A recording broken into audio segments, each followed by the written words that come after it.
Hey knitters, welcome to episode 199 of the Knitty McPurly podcast. I'm your host, Devin You can find me at KnittyMcPurly.com.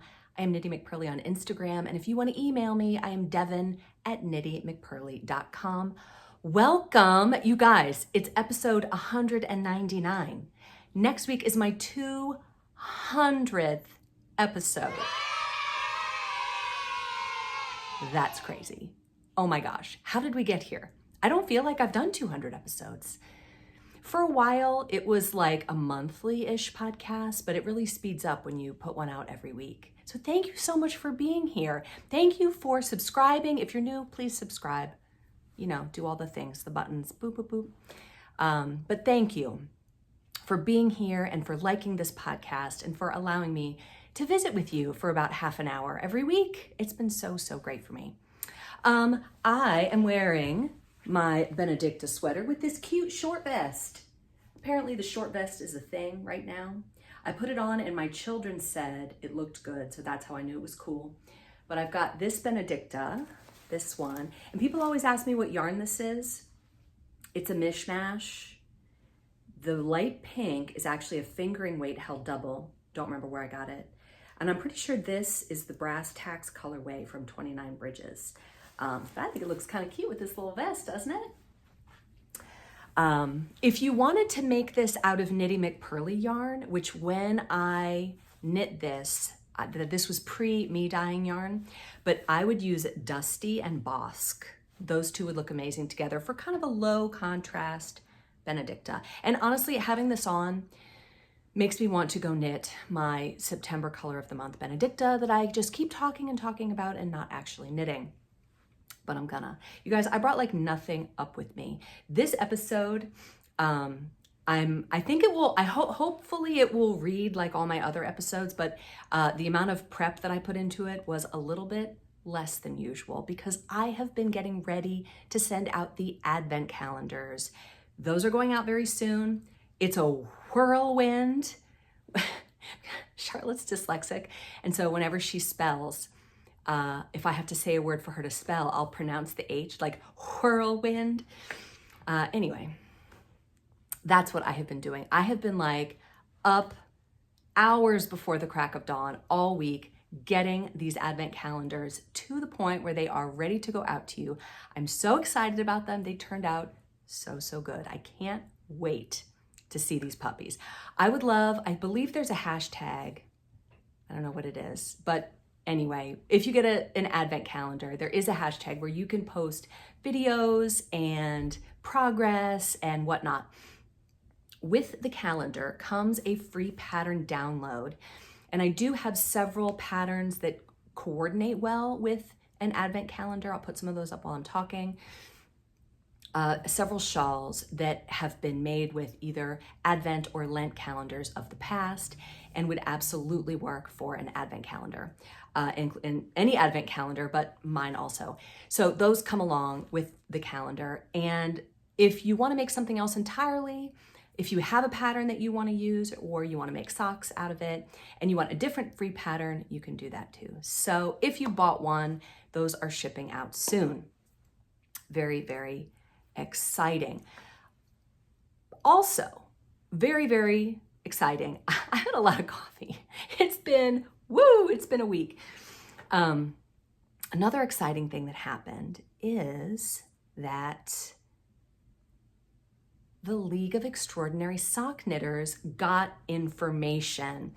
So the sticking point for this was that I kept trying to use this one website for my subscriptions, and it was terrible. Like I'd have a problem and they'd email me back the next day, and it was taking a month and I just wasn't getting anywhere. So I scrapped it last week after the podcast where I had to tell you that it still wasn't available. I scrapped it and I started over, and I'm working with a new app on Shopify that works super great for subscriptions. And so I have the information for the 2025 League of Extraordinary Sock Knitters. You might have gotten this in your inbox last week, but I will just go over it with you in case you're interested in this amazing monthly sock subscription. Okay, so the sign up And when I say sign up, I mean you're purchasing it. You can purchase the sock club starting on Friday, November 29th at noon. That is when it will go up. That way you'll have plenty of time to plan, to think, okay, do I want this? Do I want to get in on it? If you want it, sign up on November 29th because there's a limited number. Here's how it works.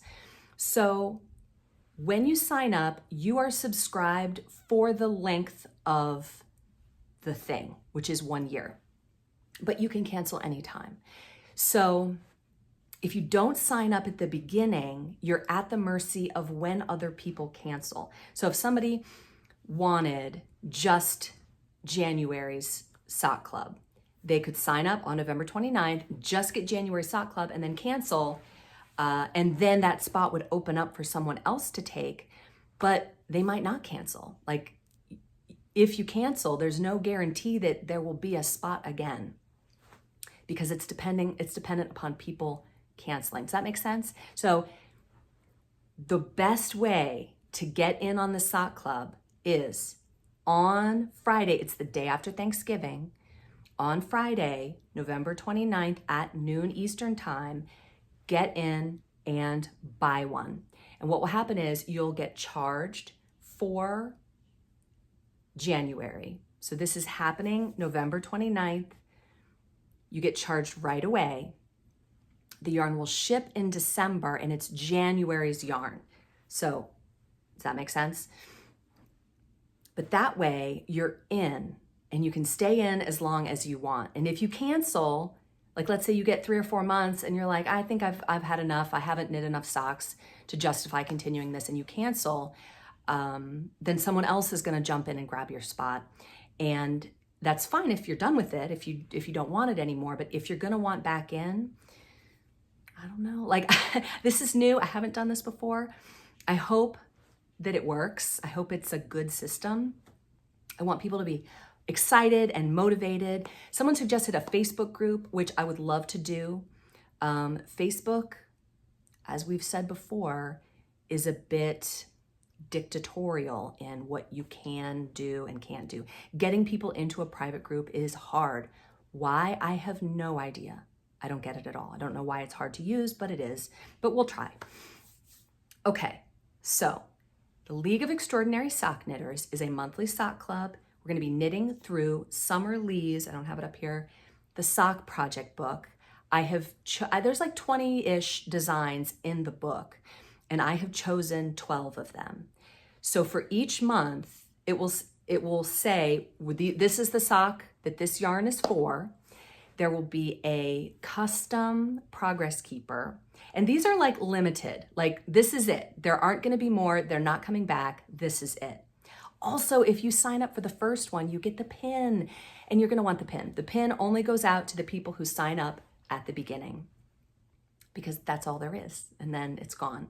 So each month you get the progress keeper and the yarn to go with one of the patterns in the book. It's fabulous. It's really great. I think you guys are going to love it, especially if you are into knitting socks. Tell people, don't come back to me at the end of December or January or some future date and say, oh no, I missed it. What can I do to get in? Because at that point, all you've got is hoping for someone else to cancel. And if someone else cancels, you can slide in and get their spot, but they might not. I have an amount I did an amount that is manageable for me that I can do monthly, but it's probably more people are gonna want it based on how other things sell, like advent calendars and retreats and things. I think more people are gonna want it than that are available. So if you want it, go get it. Just set an alarm on your phone, November 29th, Friday after Thanksgiving at noon Eastern time. Set an alarm and go in and get it then, and then you're done. You don't have to think about it. You get charged monthly. So the cost is, I think it's $36 and with $7 shipping, because I wanted it to be $43. Like that was the perfect price point, I thought. And it was easier, rather than set up free shipping just for this one item, it was easier for me just to lower the price and have the $7 US shipping. Now, If you live in Canada or in the UK or in Europe, then the shipping would be more. So it's still the same product price, but the shipping would be a little more depending on where you live. Okay. It does not include the book. You do need to go buy the book from Amazon or wherever you buy books. What else do I want to say about that? Yes, you get billed. I believe it's the first of the month, but if you sign up on the 29th, it might be the 29th. I'm not actually sure. It's either the 29th or the 1st. I think I have it set up to bill on the 1st, but like I said, this is new to me. So have patience. It'll all work out. I'll make sure everybody gets what they have ordered and it's going to be great. Yeah, I think it will sell out quickly. Based on my experience of selling things online, I think this is gonna go fast. So if you want it, go get it right away. Don't come to me a week later and say, oh, I missed it. I'll say, I am so sorry. I have warned you. You have been warned. If you want it, this is the time to go get it. Okay.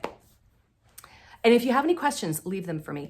I will link down below the blog article on my website that has all the information. I think I've covered everything in there. It includes everything I sent out in the newsletter, plus I had a few very helpful people respond to me and say, what about this, what about this, what about this? And so I included those questions, the answers to those questions in the blog. If you have any more questions, leave them for me here. I don't know if you can comment on the blog. I actually don't know if that's a thing, maybe. Does it notify me when there are comments on the blog? I don't know. I don't blog that often, but leave them for me here or send them to me by email so that I can include those in the blog article so that everybody understands the thing and knows what it is. And there you have it. Okay. That's the sock club. That was supposed to be progress and shop news. Did I put the thing in? I don't know. Anyway, new Balm is here. Okay, so now I'm heating up. New Balm is here. Pumpkin chai. I did not bring it up with me because it's been that kind of a day, but it is amazing. This is the one where when I was making it, Charlotte walked in, she was like, what is that? It's so good. and everybody, because it makes everything smell. The whole place smells and it's just fabulous. But yeah, everybody loves this one. This is pumpkin chai. It is amazing. The labels are deep and dark and moody, just like everything for November is going to be. It's going to be deep and dark and moody here at Knitty McPurly. Love how they came out. Love the smell. It's just fabulous. And it's the usual balm. Yeah, okay. November's color of the month is coming soon.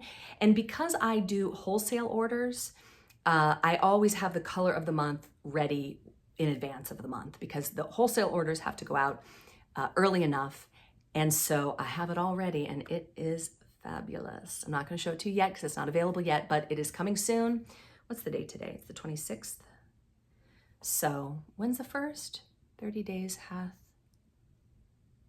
I don't even know the rhyme. Whatever.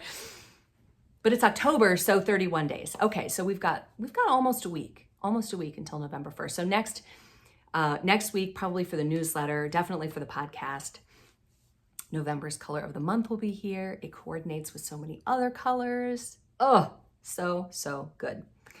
I meant to bring up my vest, didn't. My Rachel vest that I've been working on. I progressed on it a little bit, not a lot. I got, I don't know, a couple inches done, and that's all I've done. But like I said, it has been a crazy week. We've all been sick. My voice sounds pretty good right now. I'm like 90% better. Certainly not contagious anymore, Mom. So you can come over tomorrow. Hi, Mom. Certainly not contagious anymore, but I was sick all week and I worked like crazy, which was great. It was super fun. Oh, and my hot box came, my proofing cabinet. So that came on Thursday too. And that has been great because when you dye yarn on a burner, I mean, it can get too hot. You can get hot spots. You're every 10 minutes going down and moving the yarn, checking the temperature. It's very hands-on. With the proofing cabinet, you shut the door and walk away. And it's just fabulous. So far, I am in love with it. I've had it, 2 days? It's been great. I've dyed a bunch of yarn already. That's what I do. I dye yarn. So I haven't done any new cast-ons. I really haven't had much time for anything this week. But yeah. Okay, moving right along to the topic of the week. Well, if you live in the US, and probably in other countries too, you know that we have a presidential election coming up in a week and a half, and many, many other, down the line local and state elections. So I am here to issue a very important warning about the election. And it's something that is just not talked about enough. It reaches across the aisle. If you are a Republican, if you are a Democrat, this very troubling issue can affect you during times like the election. And this very important thing that I'm talking about is, of course, protecting your gauge. It's stressful, folks. Election knitting is stressful because it's important, okay? So we're all kind of on edge, like I am right now, because I'd had 14 cups of coffee and I've been up since 4 o'clock this morning. Just like that, we're a little on edge and we can knit a little bit tight. During the 2016 election in particular, the thing that I knit while watching the election coverage is it's like a seatbelt. It was just too tight.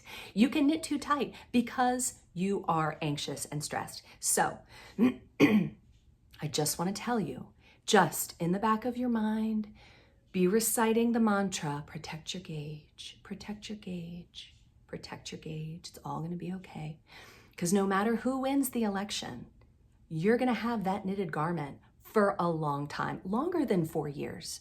So don't knit like a crazy tight knitter. Just relax, just chill through your knitting, okay? Do that so that your very important knitted garment that you worked on so hard can last you 4 years and beyond. You're welcome. You guys, I'm actually little personal anecdote, I'm actually super into politics. I am a political junkie. I follow it like crazy. My husband's almost like, it's enough already. You just need to stop. And so I get a little worked up about it, and I do tend to knit a little bit tightly sometimes. So if you're like me, if you get into it and you have a hard time getting out of it, then you just need to protect your gauge because it's important. All right, moving right along to the comment section. Lori says, okay, we need a new enamel pin. Shut up and knit it. Okay, I can't help feeling, Lori, that you've directed this at me. Devin, just shut up and knit it. Because I do talk a lot, and how much am I knitting? Not so much. Was that directed toward me? I'm just wondering. Probably not, but it is a good idea because we do, I don't know, we talk a lot about knitting. Maybe we should just knit the thing. Amy Smith, hi Amy, says, I am so excited for the League of Extraordinary Sock Knitters. I so want to be a sock knitter, and these cute patterns and your lovely yarn will definitely be encouraging. Awesome, cannot wait. Okay, sorry, it's trying to overlap these comments. Okay. Doggles says, hi Devin, a word about colorwork socks. It is a Sarah, which I think is a name of a podcast, right? Knit a pair of stranded colorwork socks and turned the sock inside out during the colorwork section. She said that solved the problem of struggling to get the sock over her foot due to increased tightness in the colorwork. And that is a problem. I have had this happen before, where you just knit the colorwork section too tight and it is hard to get on. So that's a good point.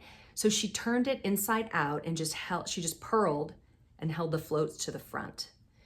That's a good option. It seems a little extreme. If you don't mind purling it and keeping the yarn to the front. It is a good idea because it would keep those floats nice and loose. What I tend to do is just stretch it a lot. I knit continental, so I don't know if that's relevant that I knit continental, but with my right hand, I will just stretch.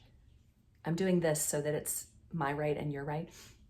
I'll just stretch the sock and anything, whether it's a colorwork sweater or whatever it is, I will just stretch it a lot so that those floats are always being pulled so that they are not too tight. But yeah, that is definitely something you have to work on, but that's a good tip. If that's the way you want to play it, if that's the way you want to fix the problem, that's a good tip. Emily, Knock Knits, hi Emily, says the framed sweater. She is referring to Andrea Mowry's framed sweater. And Emily was one of the people who knit it that I saw. She said, it's so fun. Your color of the month was my first thought for this sweater, especially because it goes so well with your other colors, but the pattern calls for worsted weight, womp womp. So alas, I'm definitely in a phase where I like to hide inside of my clothes. Don't do that, Emily. More fitted clothing looks better on everyone, in my humble opinion. But she says, I really want to knit Andrea Mowry's broom or brume, I don't know, sweater in your Surrey DK base. It's basically a turtle shell, and that's very much my fashion vibe right now. Now, what I would encourage you to do, if you want to knit an Andrea Mowry sweater, don't base your choice solely about how her great knitting or ghost knitting looks on her beautiful self, because it's always going to look great, okay? Go and look at other normal people who have knit it in the projects on Ravelry. I find that to be super helpful because a lot of times what looks amazing on the designer, if you go look at the projects, sometimes you can't find one that you like. And sometimes you can only find a handful. And so it is good to know, like, what did people choose that looks good? What amount of ease did they choose that looks good? Because I have one in mind. I'm not sure if it's this exact one that you mentioned. But with that, I thought it looked great on Andrea, obviously. But then when you saw it on normal people and their regular knitting, you know, it's just not of the same professional level, but that's the rest of us, right? That might be how it comes out. Do you like that? And then make your decision on, do I want to knit the sweater? So Emily says, I am in my 10th month knitting socks with your monthly sock sets. And let me just say, I truly never actually believed I would make it this far into my goal. I am super impressed, Emily, super impressed. And let me ask you, Emily, she has knit several of Summer Lee's sock patterns, and I've gotten some vitriol about Summer Lee's sock patterns. So I'd love for you, Emily, to weigh in on what you think of her patterns. I've only knit one of them, the Little Checks socks. And I only have 1.5 socks done, but I didn't have a problem, but then it's just checks. I don't know. Anyway, Emily says, I thought for sure I would have given up or gotten bored by now, but the excitement waiting to see each month's color and the pleasant surprise when it is released have kept me to my goal. I am so proud of myself, so thank you so much for sharing your gift with colors and the encouragement you've offered along the way. Okay, Adela, who sent the wonderful story from last week with a word of caution to all of us about not getting stabbed by our knitting. She said, oh, thanks for the dramatic rendition of my story, Devin. I hope you feel better sooner rather than later. And yes, Czechia is the same as the Czech Republic. It is the one word, less formal, but still official name for the country. We all just say Germany instead of the Federal Republic of Germany. I didn't even know it was called that. Or Switzerland instead of the Swiss Confederation. France instead of the French Republic. It is true that for a long time, the Czech Republic was used almost exclusively in English, even by the Czech politicians, despite the fact that since 2016, it has been officially standardized and recognized by the United Nations, so Czechia it is. That is awesome. My relatives on my dad's side come from what was then Czechoslovakia. And so that's a part of the world that I would love to go visit someday. There's this probably apocryphal story about my grandma, not my grandma, it would have been my dad's grandma, I think. My dad's grandma, who walked across Bohemia to get on the boat or whatever she did to come to the United States. So anyway, Rosemary O'Brien says, Devin, this one's my favorite comment. Thank you so much, Rosemary. Devin, you always look beautiful, just like Andrea Mowry. Even sick. Well, that is just the sweetest thing ever. Oh man. I would tell your listeners, knit with wooden needles and save lives. I have sat on wooden needles, jabbed legs and hands with them, among other klutzy mishaps. And while it hurts, they always break without drawing blood. So yes, better that your needle breaks than that your skin breaks. I agree. Of course, breaking my pretty wooden needle does hurt too. I hope you feel better soon. Thank you so much. I was sick all week. It was a rough week, but it's good to be better. Allison says, enjoyed the podcast as usual about the horror story. I have also stabbed myself with ChowGoo sock needles size 1.5. I was traveling with my daughter into Fort Worth, Texas.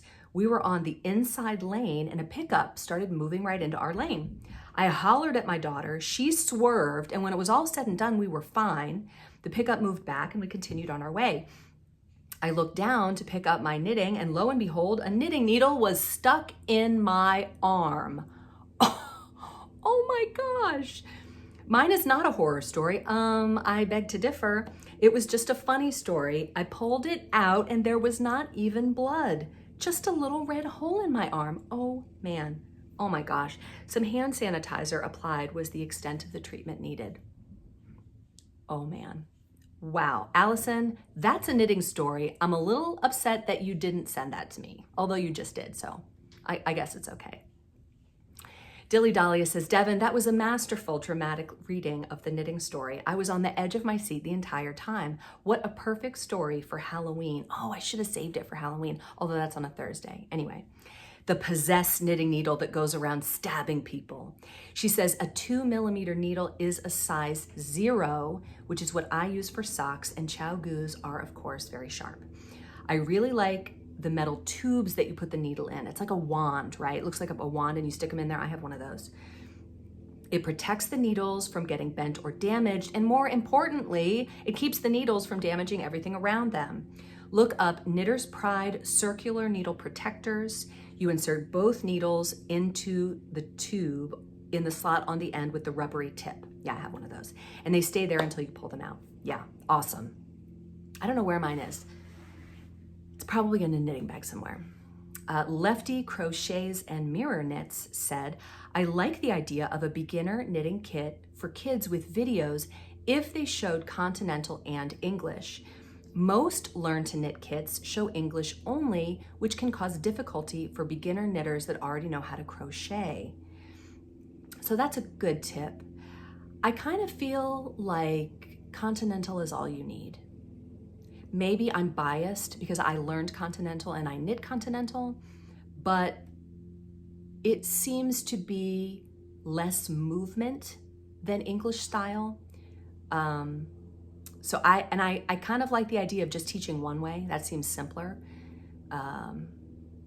But someone left a comment, and I didn't include it here. I responded to her where she said she had a platform like that where you could have it ad-free. So I'm interested in hearing about that. Karen Red Baron says, I love the look of tubular cast-ons. I find they can be looser and more stretchy, but they give a high-end finished look to pieces. Awesome. I'll have to learn that one for sure. Okay, Pam always leaves the best comments. Hi, Pam. She says, hi, Devin. Andrea Mowry's patterns are on sale because she's moving back to Michigan, so it's a moving sale. This weekend is Rhinebeck. That was last weekend, of course, which I learned immediately after I was done with the podcast because I popped over on Instagram and I saw the pictures. So everyone was there last weekend. I have to say that I attempted to knit Summer Lee's mermaid pattern and had an issue with it. I have written to her several times, but I have never, in caps, received any response. When I posted this on Instagram, several people said they weren't able to get a response from her either. I am wondering what that is about. It was upsetting because I purchased the exact yarn she recommended and have been unable to make the socks. Yeah, that's a good question. Summer, are you out there? Are you watching? Summer Lee. Please respond. Leave a comment below and let people know how they can get in touch with you.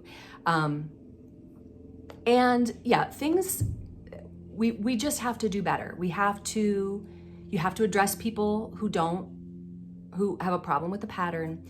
Yeah, you've got to address that. So let's get some resolution on that, shall we? Okay, moving right along to knitting fantasies. So you all know that I designed the Jovis Duster last year and immediately quit designing patterns. So I love this sweater so much, and I went looking for a couple of knitting fantasies that I could pass along for people who might want to knit a duster, since I have not published the Jovis one, which is the best one in my humble opinion. I looked at these other ones and there is only one that I thought was better. The only one I thought was better than mine is the gown cardigan. This is gorgeous. It is by Irene Lynn. It is DK weight, just like mine was. And it only comes in 3 sizes, but I feel like probably most people could fit into one of those sizes. There's a ton of ease, so I think 3 sizes is fine. It comes in English, Chinese, Japanese, and Korean. And it's worked seamlessly from the top down. So this is a gorgeous sweater. If you wanted to knit a duster, it has pockets, it has a beautiful front design that I think is just beautiful. So in my humble opinion, when I scoured the internet for duster knitting patterns, I only found one that I thought was better than mine. Here are 2 others that I thought were okay too. The first one is the Ridgeline Duster. This one's fine. This is from Annie's Craft Shop or something. And she has a kit for it too. Anyway, I thought this was fine. It comes in sizes extra small through 5XL, so many, many more sizes. This one is worsted weight and uses size 9 needles. My third pick is also from Annie's, and this is a crochet pattern. I thought this was really pretty. It's got baubles, very cute. It's a little bit heavier looking. It's called the Exeter Gansey Cardigan Crochet Pattern, inspired by Gansey fisherman sweaters. It's got a lot of texture. It comes in 5 sizes and is in DK. So those are some options in case you were disappointed that I didn't publish the duster, the Jovis Duster. Although honestly, in looking at other patterns, I feel like I should because, like I said, only one is better. Okay, so here's what happened. This story comes from across the pond over in England from a lovely, lovely podcast watcher named Rosina. Hi, Rosina. Rosina says, I have finally finished 2 pairs of socks with your May colorway sock yarn.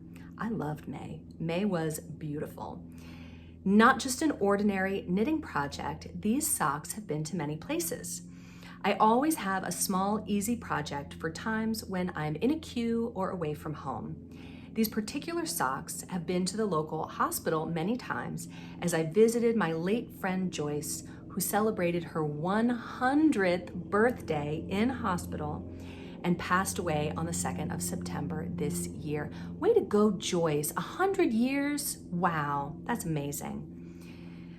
Rosina says, my husband Peter has had several appointments and I have taken friends for appointments. The socks have also been on the promenade in Cleveleys and Fleetwood whilst we enjoyed the view and a coffee. I feel like it just feels so elevated to me. I don't know. She says they went on holiday to Center Parks in Nottingham, Robin Hood country, where I celebrated my 60th. Happy birthday, Rosina. It takes a long time to finish my portable sock project because I don't work on them at home. However, every time I worked on these socks, I thought of you and your family and said a little prayer of thanks and blessings for you. Thank you so much. That's so nice. She says, not a big story, but if you've ever wondered where your yarn goes, well, everywhere it seems to fit. It's lovely to be a part of your little podcast group. The world isn't so big after all. And then she has sent some pictures, which I put in as we listen to the story. That's so great. That's like life, right? We all have that project that we carry around. Usually for me, I don't do that where I have one project that I'm always carrying around. I think I have done it in the past, but I'm usually carrying around the thing that I'm interested in knitting at the time. Even if it's big, I'll just put it in a bigger bag. So thank you so much, Rosina. If you have a knitting story, send it to me, Devin at KnittyMcPurly.com. I would love to feature it on the podcast. And I hope you have a great week. Happy Halloween. Bye, knitters.